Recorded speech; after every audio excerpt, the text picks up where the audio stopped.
Assalamualaikum warahmatullahi wabarakatuh. My name is Abbellya Zhalsa, and in this occasion, I would like to present you about gaslighting and how to recognize it. Have you ever questioned yourself that you are being too sensitive, feel confused, apologizing too often, and constantly second guess yourself? If you do, that may be a sign that you are being gaslighted.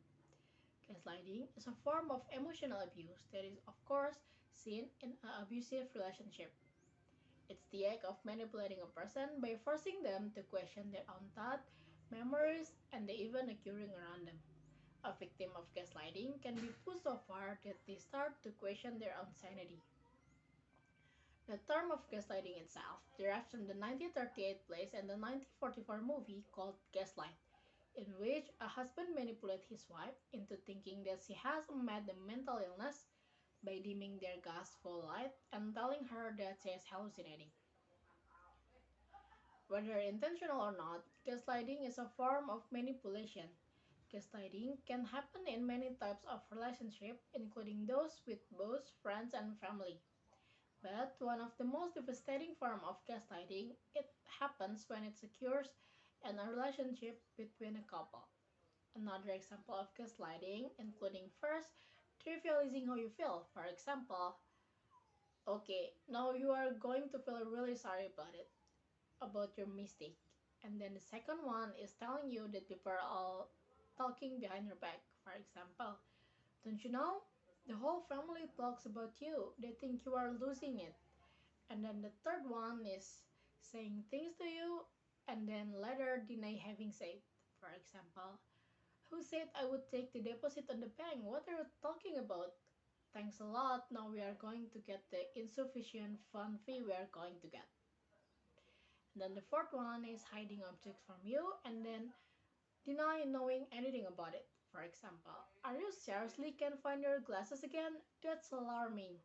And then the fifth one is insisting you were or not were at a certain place even though it's not true. For example, you were crazy. You never went to the show with me. I should know. It may start out with seemingly small offense, but the problem is that even more or less insignificant instead of you questioning your own judgment or reality, thanks to a deliberate intent of someone else, can snowball. You can end up in a cycle of not being able to negotiate in your daily life in a way you are clear-minded, can focus, can have a sound decision, and have a sense of well-being. I remember a time when I expanded myself. There is this one friend who tried to separate me from my other friends, so she or he, gonna keep it secret, can have me for her or himself. It goes by saying things like, you know that they doesn't actually like you, right? They are just using you because you're a pushover. And they can be trusted. They won't tell you the truth like I do.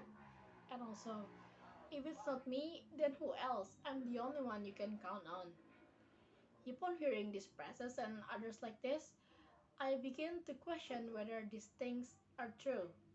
It feels really uneasy and confuses me a lot. Later, I notice I start disconnected to who I really am. It can be really hard to pull oneself from a gaslighting power dynamic, but recognizing that you are a victim in a relationship is the very important first step toward getting help. Besides trying to reach out to your support system and loved one, you can also gather your own evidence. Gathering evidence may remind a person that they are not imagining things.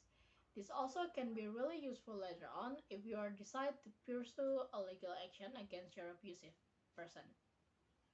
Well, I guess that's all about gaslighting and how to recognize it. I sincerely wish all of us can keep connected and get many perspectives because our well-being, our sanity is really important.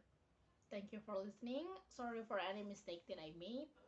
Wassalamualaikum warahmatullahi wabarakatuh.